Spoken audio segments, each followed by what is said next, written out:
నమస్తే, welcome to prime health. ఈ మధ్య కాలంలో వెన్నునొప్పి, ఆర్థరైటిస్, మైగ్రేన్, స్పాండిలైటిస్ వంటి దీర్ఘకాలిక నొప్పులతో బాధపడే వారి సంఖ్య రోజుకు పెరిగిపోతోంది. సో ఈ నేపథ్యంలో డాక్టర్ విపున్ రెడ్డి గారు హోమియోపతిగా చాలా కాలంగా ఈయనకి అనుభవం ఉంది. దాంతో 26 ఏళ్ల అనుభవంతో ఈయన హైదరాబాద్, గచ్చిబౌలి, దిల్సుఖ్ నగర్ అలాగే పనాజీలో ఏఎస్ క్లినిక్లో సాధారణ వైద్యంతో పాటుగా ఈయన మెడికల్ ఇలాంటి వాటికి ట్రీట్మెంట్ ఉన్నా కూడా చాలామంది కొంతకాలంగా హోమియోపతి ట్రీట్మెంట్నే ప్రిఫర్ చేస్తున్నారు. అసలు ట్రీట్మెంట్ అనేది ఎలా ఉంటుంది? హోమియోపతి లాంటి దీర్ఘకాలిక రోగాలకు నమ్మకమైన ట్రీట్మెంట్ ఉందా? దానికి శాస్త్రీయత ఎంతవరకు ఉంది? ఇలాంటి విషయాలపైనే ఈరోజు మనం మాట్లాడబోతున్నాం. ప్రముఖ హోమియో డాక్టర్, ఫిట్నెస్ నిపుణులు డాక్టర్ విపున్ రెడ్డి గారు మనతో ఉన్నారు. డాక్టర్ గారి గురించి మనం ఇందాక చెప్పుకున్నాం. 26 ఏళ్ల అనుభవం ఉంది. అలాగే హైదరాబాద్లో గచ్చిబౌలి, దిల్సుఖ్ నగర్తో పాటుగా పనాజీలో కూడా ఏఎస్ క్లినిక్లో, ఉత్తర గోవాలోని పనాజీలో ఏఎస్ క్లినిక్లో మెడికల్ డైరెక్టర్గా కూడా ఈయన వర్క్ చేస్తున్నారు. హోమియోపతిపై ఆయనకున్న అవగాహన, రోగి సంరక్షణ పట్ల ఆయన చూపే శ్రద్ధతో చాలా త్వరగా రోగులంతా కోలుకుంటున్నారు. ఇక మీరు కూడా వెన్నునొప్పి, ఆర్థరైటిస్, మైగ్రేన్, స్పాండిలైటిస్ వంటి దీర్ఘకాలిక నొప్పితో బాధపడుతున్నట్లయితే సత్వర పరిష్కారం కోసం డాక్టర్ గారిని సంప్రదించవచ్చు. మరిన్ని విషయాలు డాక్టర్ గారిని అడిగి మాట్లాడదాం. నమస్తే విపున్ రెడ్డి గారు. Thank you. Welcome to our studio అండి. Thank you. ఎస్ సార్, అంటే ఈ మధ్యకాలంలో ఏజ్తో సంబంధం లేకుండా గతంలో చూసేవాళ్ళం, కేవలం ఓల్డ్ ఏజ్లోనే వెన్నునొప్పి అది వచ్చేది. కానీ ఇప్పుడు అలా కాదు, ఏజ్తో సంబంధం లేకుండా అందరూ కూడా దీంతో ఈ సమస్య చాలా బాధపడుతున్నారు. సో ఏంటి కారణం ఏంటంటారు? మనం జనరల్గా బ్యాక్ పెయిన్ అంటే మిడిల్ ఏజ్ అంటే 40s, 50sలో కానీ లేదంటే ఓల్డ్ ఏజ్లో కానీ ఈ ప్రాబ్లం వస్తుందని అనుకుంటాం. బట్ ఇప్పుడు ఈవెన్ 20s ఇంకా 30s వాళ్ళు కూడా ఈ బ్యాక్ పెయిన్ తోటి సఫర్ అవుతున్నారు. దీనికి చాలా కారణాలు ఉన్నాయి.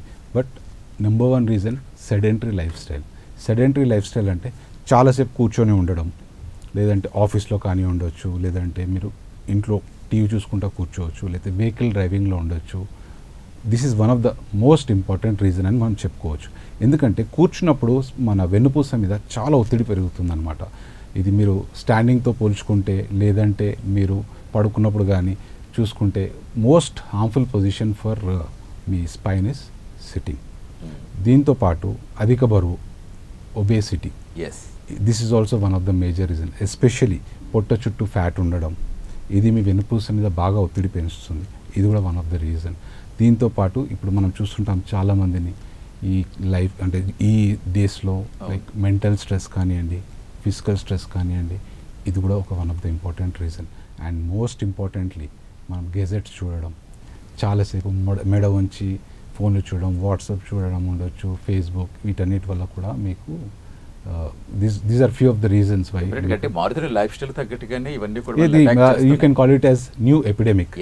లైక్ మనకి డయాబెటీస్ ఎలా ఉందో ఇండియాలో, అలా మీకు back pain is a new modern lifestyle disease. ఇది ఏజ్తో సంబంధం లేకుండా ఈవెన్ టీన్స్లో కానీ హెవీ బ్యాగ్స్ వేసుకున్నా కూడా పిల్లలకు దానివల్ల కూడా రావచ్చు, బాగా బరువున్న బ్యాగ్.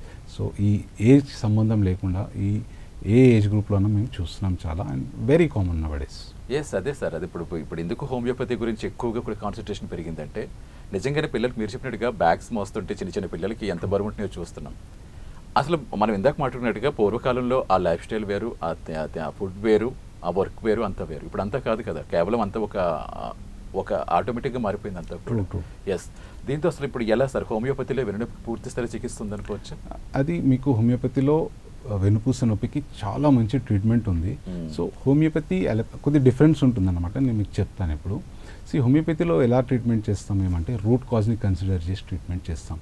వెదర్ ఇది మీకు ఇంజురీ ద్వారా వచ్చిందా, లేదంటే మీకు స్ట్రెస్ ద్వారా వచ్చిందా, ఆర్థరైటిస్ వల్ల వచ్చిందా, లేదంటే స్లిప్ డిస్క్ బల్జ్ అంటాం కదా మనం, దానివల్ల వచ్చిందా, లేదంటే స్పాండిలోసిస్ వల్ల వచ్చిందా.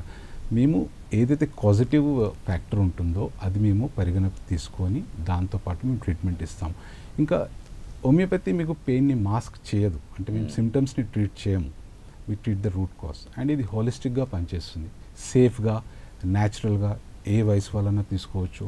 మీరు ఈవెన్ అలోపతి తీసుకుంటూ కూడా హోమియోపతి వాడుకోవచ్చు. దీంతో తగ్గిన కొద్దీ మీరు ఆ మందులు కూడా తగ్గించుకోవచ్చు. అండ్ బేసిక్గా ఏంటంటే safe treatment and without any adverse effects, long lasting relief ఉంటుంది మీకు. అంటే మీరు ఫర్ ఎగ్జాంపుల్ నొప్పి గోళీ వేసుకున్నారు, ఇవాళ తగ్గుతుంది, మళ్ళీ రేపు వస్తుంది. బట్ హోమియోపతి ద్వారా అలా కాదు, మీకు లాంగ్ లాస్టింగ్ రిలీఫ్ ఉండడానికి అవకాశాలు చాలా ఉంటాయి. డెఫినెట్గా సార్, ఎందుకంటే నేను అదే అడగబోతున్నాను. ఎందుకంటే మనకి ఏదైనా హెల్త్ ఇష్యూ వచ్చిందంటే ఇమీడియట్గా ఏదో ఒక మెడికల్ షాప్కి వెళ్ళి ఇమీడియట్గా ఆ రోజు కోసం ఆ రిలీఫ్ అనేది వెంటనే వస్తుంది. బట్ దాని సైడ్ ఎఫెక్ట్ అనేది వేరే దాని మీద పడుతుంది. అబ్సల్యూట్గా ఇది తగ్గుతుంది, బట్ ఇంకొక దాని మీదకి వస్తుంది. అబ్సల్యూట్గా ఎస్. బట్ హోమియోపతికి అంటే ఎంత సమయం పడుతుంది అంటారు వెన్ను నొప్పికి సంబంధించి? ఇది మీకు సమయం అనేది చాలామందికి ఒక ఇంటర్ప్రిటేషన్ ఉంటుంది, లైక్ హోమియోపతికి చాలా టైం పడుతుంది. అది అలా ఉండదు. సో మీకు బ్యాక్ పెయిన్ కానివ్వండి, ఎనీ అదర్ డిజీజ్, మీకు it depends upon duration of the disease. అంటే మీకు నడుము నొప్పి ఎప్పటి నుంచి ఉంది, ఫర్ ఎగ్జాంపుల్ మీకు కొన్ని రోజుల నుంచే నడుము నొప్పి ఉందనుకోండి, అది తగ్గడానికి చాలా తొందరగా అవకాశాలు ఉంటాయి. అంటే ఫ్యూ డేస్ నుంచి ఫ్యూ వీక్స్లోనే తగ్గిపోతుంది. అదే దీర్ఘకాలిక సమస్య ఉందనుకోండి, మీకు నడుము నొప్పి రుమటైడ్ ఆర్థరైటిస్ వల్ల కానివ్వండి, లేదంటే సయాటికా వల్ల కానివ్వండి, డిస్క్ ప్రాబ్లం వల్ల అయి ఉంటే మీకు అది దానికి టైం పడుతుంది. అది మీకు హోమియోపతి అలోపతి అని కాదు, ఏ ట్రీట్మెంట్ తీసుకున్నా కూడా మీకు it will take few months two years. So it depends upon the duration, ఎన్ని రోజుల నుంచి ఉంది ఆ నొప్పి, తర్వాత దేని వల్ల వచ్చింది, ఈ రెండు చాలా ఇంపార్టెంట్. దాన్ని బట్టే మీకు డ్యూరేషన్ అంటే ట్రీట్మెంట్ డ్యూరేషన్ ఉంటుందన్నమాట. అంటే మీరు చాలా మందికి ట్రీట్మెంట్ చేస్తున్నారు, చాలా మంది వచ్చి దగ్గరికి. అంటే ఒక ఏజ్ వైజ్ గా మనం మాట్లాడుకుంటే పిల్లలు లాంటి వాళ్ళు ఎవరైనా వచ్చి ఉంటాయి, అసలు ఏంటి వాళ్ళు మీ కొంతమందిని చూస్తే ఎక్స్పీరియన్స్ గుర్తుండిపోతుంది మీకు కూడా, అలాంటివి మాకు షేర్ చేసుకుంటారు? ఓకే, అలా చాలా కేసెస్ ఉన్నాయి. బట్ రీసెంట్గా ఒక పేషెంట్ గురించి చెప్తాను మీకు. ఒక 37-year-old ఫీమేల్ పేషెంట్ ఒక 2 to 3 years నుంచి చాలా నొప్పితో బాధపడుతుంది. ఆమెకి నడుము నొప్పితో పాటు లెగ్ కూడా పెయిన్ రేడియేట్ అవుతుంది. సో ఇమీడియట్గా మేము ఎంఆర్ఐ చేయించాము. సో దాంట్లో తేలింది ఏంటంటే ఆమెకి స్లిప్ డిస్క్ విత్ సయాటికా ఉందని తెలిసింది. ఆమె 2 to 3 years నుంచి కంటిన్యూస్గా నొప్పి గోళీలు వేసుకోవడము, టెంపరీగా రిలీఫ్ ఉండడము, ఆమె ఇంట్లో డే టు డే ఆమె పనులు చేసుకోలేకపోవడం, వాళ్ళ పిల్లల పనులు కూడా చేసుకోలేక, ఇవన్నీ జరిగేటివి అనమాట. సో మనం ట్రీట్మెంట్ స్టార్ట్ చేశాక ఒక 2 to 3 monthsలోనే పేషెంట్కి పెయిన్లో చాలా రిలీఫ్ వచ్చింది, పెయిన్ కిల్లర్ మీద డిపెండెన్సీ తగ్గింది, ఆమె పనులు ఆమె చక్కగా చేసుకోవడం జరిగింది. So now she also of homeopathic medicine also. ఇప్పుడు ప్రస్తుతం హోమియోపతిక్ మెడిసిన్ మీద కూడా లేదు ఆమె. మెడిసిన్స్తో పాటు మేము ఆమెకు కొన్ని ఎక్సర్సైజ్ కూడా సజెస్ట్ చేశాము. సో ఇవి చేసుకుంటూ హ్యాపీగా ఉంది. డెఫినెట్గా అండి. హోమియోపతి మీద ఎందుకు అంత నమ్మకం అంటే, మనం వెన్నునొప్పికి వెళ్తే వెన్నునొప్పికి మాత్రమే అది పరిష్కారం చూపిస్తుంది. అంటే అంటే వేరే దాని మీద చూపించదు. మళ్ళీ అనుకున్నట్టుగా ఏదైనా టాబ్లెట్ వేసుకుంటే ఆటోమేటిక్గా సైడ్ ఎఫెక్ట్ అనేది వేరే దానికి పడుతుంది. బట్ ఇక్కడ అలా ఉండదు. అది మాత్రం ఖచ్చితంగా చాలా మందిలో ఉంది సార్ అది. ఇప్పుడు హోమియోపతి అయినప్పటికీ కొంతమంది కొన్ని డౌట్స్ ఉంటాయి, సురక్షితమైందేనా, ఇది చెప్తున్నారు, ఇది కూడా మేబీ కొన్నాళ్ళ పాటు ఉండే తర్వాత మళ్ళీ మనకి పెయిన్ మళ్ళీ రీకనెక్ట్ అవుతుందేమో అనే కొన్ని డౌట్స్ ఉంటాయి. అసలు ఏంటి అది, వాటి గురించి క్లారిటీ ఇస్తారు? సో బేసిక్ ఏంటంటే హోమియోపతి ఏ వయసు వాళ్ళైనా వాడచ్చు. ఇది పిల్లల్లో కానీ, ఈవెన్ ప్రెగ్నెంట్ లేడీస్లో కానివ్వండి, లేదంటే వృద్ధుల్లో కానివ్వండి, ఇది చాలా సేఫ్. దీనికి మీకు ఎలాంటి సైడ్ ఎఫెక్ట్స్, ఇది చాలా జెంటల్ మెడిసిన్, నాన్ టాక్సిక్. దీంట్లో కెమికల్స్, హార్ష్ కెమికల్స్ కానివ్వండి, స్టిరాయిడ్స్ కానివ్వండి, అలాంటివి ఏమీ ఉండవు.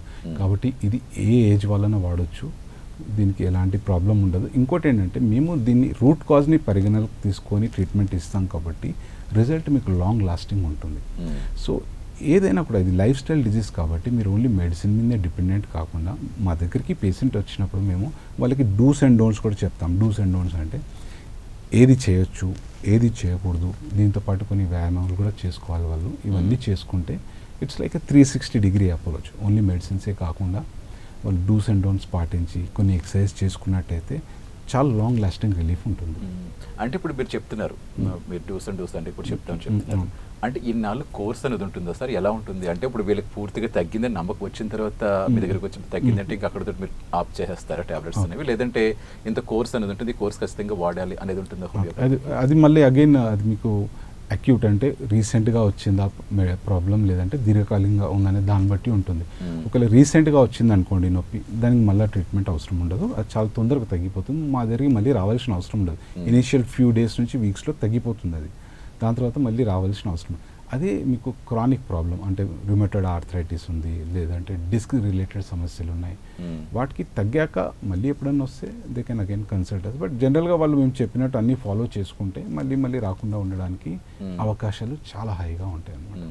అలాగే ఇప్పుడు ఆయుర్వేదం ఇలాంటివి తీసుకున్నాం, ఫుడ్ రిస్ట్రిక్షన్స్. అవునండి. హోమియోపతికి ఏమైనా ఉంటాయి? హోమియోపతిలో అలా రిస్ట్రిక్షన్స్ ఏమి ఉండవండి. ఫర్ ఎగ్జాంపుల్ అంటే వాళ్ళ డిసీజ్ తగ్గట్టు మీకు రెస్ట్రిక్షన్స్ ఉంటాయి. అంటే ఒక డయాబెటిక్ పేషెంట్ డిస్క్ ప్రాబ్లంకి వచ్చారనుకోండి, షుగర్ పదార్థాలు తినకపోవడం, ఎక్కువ అట్లాంటివి ఉంటాయి. కానీ హోమియోపతికి స్పెసిఫిక్గా మీకు ఏమీ రెస్ట్రిక్షన్స్ ఉండవు. వాళ్ళ బరువు ఎక్కువగా ఉన్నారనుకోండి, బరువు తగ్గడం అలాంటిది అలా ఉంటుంది. కానీ హోమియోపతికి ఏం స్పెసిఫిక్గా రెస్ట్రిక్షన్స్ ఉండవు. అలాగే వెన్నునొప్పికి సార్ అంటే శస్త్రచికిత్స తప్ప ఇంకో మార్గం ఏం లేదా? ఓకే, అట్లా ఏముండదండి. యాక్చువల్గా చాలామంది అనుకుంటారు వెన్నుపూసకి సర్జరీ అవసరమని. అదే కానీ 80 to 90% బ్యాక్ పెయిన్ పేషెంట్స్కి సర్జరీ అనేది అవసరమే ఉండదు. అది కేవలం మీకు రెస్ట్ కానివ్వండి, ఏదైనా మెడిసిన్, అది హోమియోపతి ఉండొచ్చు, అలోపతి ఉండొచ్చు, ఆయుర్వేద ఉండొచ్చు, అది వాడుకుంటూ దాంతోపాటు రెగ్యులర్గా అది నేను చెప్పినట్టు ఎక్సర్సైజ్ చేసుకుంటూ ఫిజియోథెరపీ ఇదేది చేసుకున్నా కూడా నొప్పి తగ్గిపోతుంది. ఓన్లీ ఒక 10% పేషెంట్స్కే మీకు సర్జరీ అవసరం పడుతుంది. అది వెరీ సీరియస్ కేసెస్, లైక్ మీకు కాళ్ళకి తిమిరి పట్టడం కానివ్వండి, కాళ్ళల్లో వీక్నెస్ ఉండనియడం కానివ్వండి, అంటే ఏమైనా కొన్ని స్పైనల్ ట్యూమర్స్ ఉంటాయి దానివల్ల ఉన్నా కానీ, లేదా పక్షవాతం లాంటి సిమ్టమ్స్ ఉన్నా కానీ అలాంటి వాళ్ళల్లో సర్జరీ అవసరం పడుతుంది. కానీ దాదాపు 90% పేషెంట్స్లో మీకు సర్జరీ అనేది అవసరం ఉండదు. అంటే మీరు ఇందాక చెప్పారు ఆల్రెడీ అల్లోపతి వాడుతున్న సరే హోమియోపతి వాడచ్చు, ప్రాబ్లం లేదని చెప్పారు. మెయిన్గా వెన్నునొప్పి నుంచి బయటపడడానికి ఇంకేం మార్గాలు ఉంటాయంటారు? అంటే వెన్నునొప్పి నుంచి మనం బయటపడాలంటే ఇమీడియట్గా తొందరగా ఏమన్నా కొంచెం ఇంట్లో మనం చేసుకునేవి ఏమైనా ఉంటాయా? ఉంటాయండి. సో మీకు జనరల్గా ప్రికాషన్స్ ఏంటంటే, మీకు ఈ వెన్నుపూస నొప్పి స్టార్ట్ కాగానే కొద్దిగా బరువులు ఎత్తడం అది తగ్గించాల్సి వస్తుంది. ప్లస్ మీరు హిప్ నుంచి ముందుకు ఫార్వర్డ్ బెండ్ చేయడం తగ్గించాల్సి వస్తుంది. ఇంకా మీరు ఎప్పుడైనా ట్రావెల్ చేస్తే మీరు నడుము చుట్టూ ఆ ఎల్ఎస్ బెల్ట్, లంబోసాక్రల్ బెల్ట్ వేసుకుంటే కొద్ది వరకు అది మీకు రిలీఫ్ ఇస్తుంది. సో మీరు ఈ 3 ప్రికాషన్స్ తీసుకుంటూ మీరు ఎక్స్పర్ట్ గైడెన్స్ డాక్టర్తో, అది మీ ఏ డాక్టర్ అయినా ఉండొచ్చు, ఆ డాక్టర్ని కన్సల్ట్ అయ్యి ఫర్దర్గా మీరు ట్రీట్మెంట్ చేయించుకోవచ్చు. కంప్లీట్గా వెన్నునొప్పికి ఉంటుంది. Yes sir. అంటే ఇప్పుడు వెన్నునొప్పి గురించి మనం మాట్లాడుకున్నాం కూడా, మీరు కేవలం అంటే డాక్టర్ గురించి నేను చెప్తున్నాను మీకు, వెన్నునొప్పి గురించి మాత్రమే కాదు, చాలా వాటిలో ఎక్స్పర్ట్ అయినా, చాలా వాటికి మెయిన్గా ఊబకాయం. ఎందుకంటే ఈ రోజుల్లో పిల్లలని కాదు, ఇప్పుడు వెన్నునొప్పి గురించి మనం ఏమైతే ఇందాక చెప్పుకున్నామో అసలు ఏజ్తో సంబంధం లేకుండా వస్తుందని, అసలు ఊబకాయం అయితే దానికి అసలు లిమిటే లేదు.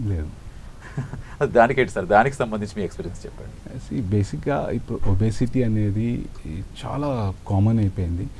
అది కేవలం మన లైఫ్ స్టైల్ అండి. లైఫ్ స్టైల్ అంటే ఇప్పుడు మార్నింగ్ లేవగానే రెగ్యులర్గా ఎక్సర్సైజ్ చేయడం అనేది, ఇంట్లో తినడం అనేది, ఇవి బాగా తగ్గిపోయాయి. ఎంతవరకు మనం చూస్తున్నా కూడా ఎక్సర్సైజ్ చేయకపోవడము, ఫాస్ట్ ఫుడ్స్ తినడము, పిజ్జాలు కానీ బర్గర్లు కానీ తినడము, కూల్ డ్రింక్స్ తాగడం కానివ్వండి, ఐస్ క్రీమ్, వీటి వల్ల ఒబేసిటీ ప్రాబ్లం చాలా పెరుగుతుంది. ఇలానే జరుగుతూ ఉంటే ఇప్పుడు ఇండియా డయాబెటిక్ క్యాపిటల్ ఎలా ఉందో కొన్ని రోజులకి ఒబేసిటీ క్యాపిటల్ కూడా కావడానికి ఛాన్సెస్ ఉన్నాయి. ఇంకోటి మీరు నమ్ముతారో లేదో కానీ కొన్ని రోజులకు తర్వాత మనము ఇంతకుముందు డిప్రెషన్ ఉంటే సైకాట్రిస్ట్ని కన్సల్ట్ అయ్యేవాళ్ళం. మన ఈటింగ్ హ్యాబిట్స్ కర్బ్ చేసుకోవడానికి కూడా మనం సైకాట్రిస్ట్ని కన్సల్ట్ అయ్యే అవకాశాలు ఉన్నట్టు ఎక్స్పర్ట్స్ చెప్తున్నారు, సైంటిస్టులు చెప్తున్నారు. రావచ్చు ఛాన్సెస్ ఉన్నాయి. సో ఇది ఎలా అన్నా ఇంతకుముందు లాగా మన లైఫ్ స్టైల్ ఇంతకుముందు ఎలా ఉండే అంటే మన గ్రాండ్ పేరెంట్స్ కానివ్వండి, మన parents, we should go back to that life style. డెఫినెట్గా అండి. ఎందుకంటే వస్తున్నాయి ఇప్పుడు అందరికీ కూడా అవగాహన వస్తుంది, అవేర్నెస్ అనేది వస్తుంది హెల్త్ మీద. ఓన్లీ మనం క్వాలిటీ ఫుడ్ తీసుకోవాలి, ఎంత దూరమైనా వెళ్ళి తెచ్చుకుంటున్నారు. కానీ ఎన్ని తెచ్చుకుంటే నేను అక్లీని ఎవరు అరికట్టలేకపోతున్నాం. అంత సార్ గురించి ఇంకోటి ఏం చెప్పాలంటే, నేను వాళ్ళు హోమియోపతిలో మెడికల్ డైరెక్టరే కాదు, 2 అడ్వాంటేజ్లు ఉంటాయి సార్ దగ్గరికి వెళ్తే, ఫిట్నెస్లో కూడా. సో డెఫినెట్గా అంటే ఇప్పుడు అందుకనే ఎందుకంటే చాలా మంది కదా సార్, ఇప్పుడు ఒక్కలని కాదు, ఇప్పుడు ఏజ్తో సంబంధం లేకుండా వస్తుంది. దట్టు ఏజ్ అయిన వాళ్ళు కూడా ఊబకాయం ఉంటే తగ్గించుకోవాలి, వాళ్ళు ట్రై చేస్తున్నారు. గతంలో 40 దాటిందంటే ఆ లైట్ తీసుకునేవారు, లేదా 50 దాటి లైట్ తీసుకున్నారు. ఇప్పుడు అలా కాదు కదా, అందరికి మీద హెల్త్ మీద మంచి ఉంటుంది. ఎస్ సార్, ప్రస్తుతం కాల్ వెయిట్ చేస్తున్నారు గోపికృష్ణ గారు. కాల్ మాట్లాడదాం. నమస్తే గోపికృష్ణ గారు. గోపికృష్ణ గారు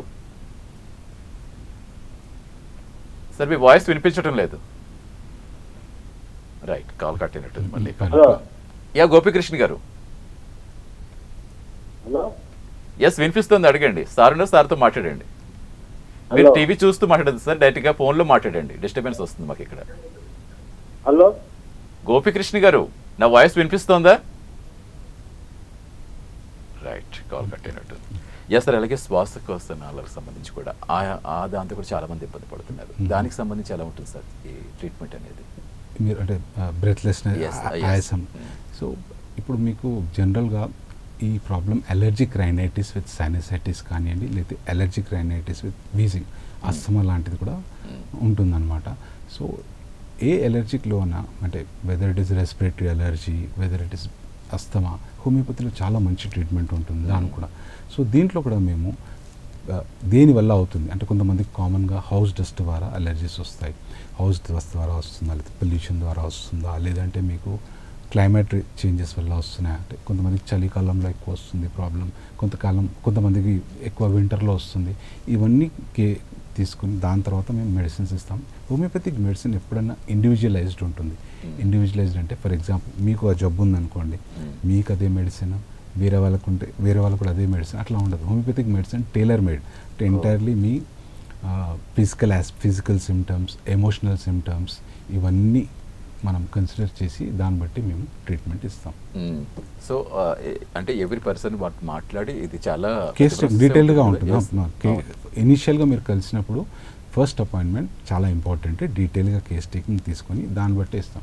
సో మీకు ఇంప్రూవ్మెంట్ కూడా ఎలా అవుతుందంటే జనరల్గా ఫర్ ఎగ్జాంపుల్ ఇప్పుడు మీ ప్రాబ్లమ్ సివియారిటీ ఉంది, సో గ్రాడ్యువల్గా ఫస్ట్ సివియారిటీ తగ్గుతుంది, తర్వాత ఫ్రీక్వెన్సీ అంటే మీకు ఇప్పుడు వారంలో 2-3 సార్లు ఆయాసం వస్తుంది. ట్రీట్మెంట్ స్టార్ట్ చేశాక కొన్ని రోజులకి మీకు వారానికోసారి ఆయాసం రావడం కానీ, నెలకోసారి రావడం కానీ, దాంతోపాటు ఫర్ ఎగ్జాంపుల్ మీరు వేరే మందుల మీద డిపెండెంట్ అయి ఉన్నారు, లైక్ ఇన్హేలర్ తీసుకోవచ్చు, లేదంటే ఏదైనా స్టెరాయిడ్ మెడిసిన్, అది ఆ డిపెండెన్సీ కూడా తగ్గడము గ్రాడ్యువల్గా they will move towards healing. అంటే స్టార్టింగే మనం వాటికి దేనికి వెళ్ళకుండా డైరెక్ట్గా మనకి ఏ చిన్న ప్రాబ్లం వచ్చినా ఇమీడియట్గా హోమియోపతిని కాంటాక్ట్ అయితే స్టార్టింగ్లో అయితే ఇంకా తొందరగా తగ్గే అవకాశం ఉంటుంది. అంటే ఇప్పుడు ఎలా ఉంటుందంటే ఏ సిస్టమ్కైనా కొన్ని అంటే ఇవి ఉంటాయి అన్నమాట, రెస్ట్రిక్షన్స్ ఉంటాయి. సో ఎలా అంటే కొన్ని కేసెస్ ఏ దీర్ఘకాలిక సమస్య అంటే ఫర్ ఎగ్జాంపుల్ మనం మాట్లాడుకున్న నొప్పులు ఉండనియచ్చు, అస్తమా ఉండనియచ్చు, లేదంటే అలర్జీస్ ఉండొచ్చు, ఆర్థరైటిస్ ఉండొచ్చు, మైగ్రేన్, దీనికి హోమియోపతిలో చాలా మంచి ట్రీట్మెంట్ ఉంటుంది. మీరు హోమియోపతి తీసుకుంటే మీకు వేరే ట్రీట్మెంట్ తీసుకోవాల్సిన అవసరం కూడా ఉండదు. కానీ కొన్ని అక్యూట్ ప్రాబ్లమ్స్ ఉంటాయి, లైక్ ఫర్ ఎగ్జాంపుల్ మీవి హార్ట్ ఇష్యూస్ ఉండొచ్చు, బ్రెయిన్కి, దానికి మీరు అలోపతి కాల్స్ వాడుకోవచ్చు. సో ఏ దీర్ఘకాలిక సమస్య అయినా కూడా మీరు హోమియోపతిలో దానికి మంచి చికిత్స పొందొచ్చు. డెఫినెట్గా అండి, ఎందుకంటే చాలా మంది ఈ మధ్యకాలంలో ఎక్కువగా ఇంట్రెస్ట్ చూపిస్తుంది. ట్రూ. ఇప్పుడు ఆ స్థాయికి వస్తున్నాయనికి వచ్చేస్తారు అందరికీ అందుబాటులో ఉండే విధంగా హోమియోపతి అంటే గతం నుంచి మనకి మన కల్చర్లో భాగం ఇది, బట్ ఇప్పుడు మళ్ళీ ఆ స్థాయికి అందుకుంటుంది అనుకోవచ్చు. వస్తుంది. కానీ ఇంకా ఒక రీసెంట్ స్టడీస్ ప్రకారంగా కొన్ని రోజుల తర్వాత హోమియోపతి ఇలానే పెరుగుకుంటూ పోతే ఎంతమంది అయితే పేషెంట్స్ ఉన్నారో దానికి కరెస్పాండింగ్ డాక్టర్స్ లేరు ఇండియాలో. అదే నేను అడగబోతున్నాను. ఎస్, దాని గురించి అడగబోతున్నాను. దానికి అందుబాటులో ఉన్నారు లేరు. ఇప్పుడు దాన్ని పెంచాల్సిన అవసరం ఉంటుంది. అది గవర్నమెంట్ అది. ఎస్, ఖచ్చితంగా అండి. ఎందుకంటే ఇప్పుడు మన క్వాలిటీ ఫుడ్ ఎలా కోరుకుంటున్నాం, క్వాలిటీ వైద్యాన్ని కూడా కోరుకుంటాం. అంతమంది లేరండి మీకు కరెస్పాండింగ్గా ఉన్న పేషెంట్స్. ఇప్పుడు ఇట్లా పెరుగుకుంటూ పోతే and according to WHO homeopathy second largest growing system after allopathy worldwide. ఇది అది ఇండియాలో కానీ వేరే వరల్డ్ వైడ్ ఇది second largest growing system. Yes, డెఫినెట్గా సార్. అలాగే సార్ గురించి మనం ఇందాక చెప్పుకుంటూనే మాట్లాడడం, ఈ సార్ ఇదేంట్లో ఎక్స్పర్ట్ అనేది ఓబకాయిన్ చికిత్సలో కావచ్చు, అలాగే శ్వాసనాళ ఆస్తమా, దీనికి సంబంధించి పెత్తాశయం రాళ్ళ చికిత్స కూడా సార్. మీకు ఇదేంటి, ఇది కూడా ఈ మధ్యకాలం చాలా మంది ఎక్కువగా ఇబ్బంది పడుతున్నారు కదా సార్, దీనికి ఏంటి అసలు ఎలా ఉంటుంది? లివర్. ఇప్పుడు లివర్లో మీకు అంటే లివర్ ప్రాబ్లమ్స్ మీకు 2 రకాలుగా ఉంటుందన్నమాట జనరల్గా. నాన్ ఆల్కహాలిక్ ఫ్యాటీ లివర్, లేదంటే alcoholic fatty liver. Non alcoholic fatty liver అంటే మీకు జనరల్గా మీ డైట్ ద్వారా, ఎస్పెషల్గా ఫ్యాటీ ఫుడ్స్ తినడం వల్ల, లేదా ఎక్కువ లావుగా ఉండడం వల్ల వచ్చే ప్రాబ్లమ్ని నాన్ ఆల్కహాలిక్ ఫ్యాటీ లివర్ అంటాం. ఆల్కహాలిక్ ఫ్యాటీ లివర్ అంటే పేరులోనే ఉంది, ఆల్కహాల్ తాగడం వల్ల, ఫ్రైడ్ ఫుడ్స్ తినడం వల్ల వస్తుంది. సో మీకు ఫస్ట్ది మీరు కన్సిడర్ చేస్తే నాన్ ఆల్కహాలిక్ ఫ్యాటీ లివర్లో మీరు బరువు తగ్గించుకొని healthy diet, especially liver friendly diet like dry fruits కానివ్వండి, ఫ్రెష్ ఫ్రూట్స్ కానివ్వండి, వెజిటేబుల్స్ ఎక్కువ తీసుకొని మీరు ఎక్సర్సైజ్ చేసుకుంటూ బరువు తగ్గిస్తే దానికి ట్రీట్మెంట్ అవసరం పడకపోవచ్చు. మీకు గ్రేడ్ 1 కానీ గ్రేడ్ 2 ఫ్యాటీ లివర్ ఉందనుకోండి, దెన్ మీకు మెడిసిన్స్ లేకుండానే మీరు డైట్ ఇంకా ఇట్లా ఎక్సర్సైజ్ మంచిగా చేసుకుంటే మీకు అది తగ్గడానికి అవకాశం ఉంటుంది. దానికి ఎలాంటి ట్రీట్మెంట్ అవసరం పడకపోవచ్చు. బట్ అదే ఆల్కహాలిక్ ఫ్యాటీ లివర్ ఉందనుకోండి, మీరు ఇమ్మీడియట్గా ఆల్కహాల్ మానేయాలి. సో అది మీ వల్ల అవుతుందా, లేదంటే మీరు ఎవరినైనా ఎక్స్పర్ట్ని అప్రోచ్ అవుతారా చూసి, దట్ ఈస్ ఫస్ట్ స్టెప్. వాళ్ళకి ట్రీట్మెంట్ అవసరం పడితే పడవచ్చు. వాళ్ళ లివర్ సెల్స్ అంటే ఎంతవరకు డిస్ట్రక్షన్ అనేది చూసి దాన్ని బట్టి ట్రీట్మెంట్ ప్లాన్ చేయొచ్చు. అంటే సార్ నేను ఇప్పుడు జనరల్గా ఇప్పుడు మనకి కడుపు నొప్పి వచ్చిందని సపోజ్ దగ్గరికి వచ్చామనుకోండి, వస్తే ఇప్పుడు దానికి సంబంధించి స్కానింగ్స్ అది కంపల్సరీ అవసరం ఉంటాయా, లేదంటే మీరు ముందుగా మీకు తెలుస్తుంది అనేది? అంటే మా పేషెంట్ సిమ్టమ్స్ బట్టి మాకు తెలిసిపోతుంది. అదే అడగబోతుంది. చాలా మంది అది డౌట్స్ కూడా ఉన్నాయి. నొప్పి అంటే ఏ ప్రాంతంలో అంటే పొట్టలో ఎక్కడ వస్తుంది అనేది బట్టి ఎమర్జెన్సీగా కాదనేది మాకు కన్సల్టేషన్లో అర్థమవుతుంది. మాకు అంత సీరియస్గా అనిపించలేదు అనుకోండి, దెన్ మెడిసిన్స్ ఇచ్చి వెయిట్ చేసి అబ్జర్వ్ చేస్తాం. బట్ అదే సివియర్ స్టమక్ పెయిన్తో పాటు మీకు వామిటింగ్స్ కానివ్వండి, ఫీవర్ ఉండడం కానివ్వండి, ఏమైనా ఇన్ఫెక్టివ్ సైన్స్ లైక్ చిల్స్ కానీ ఉన్నాయి అట్లా ఉందనుకోండి, then will immediately suggest for scan. అది మాకు కన్సల్టేషన్లో అర్థమైపోతుంది.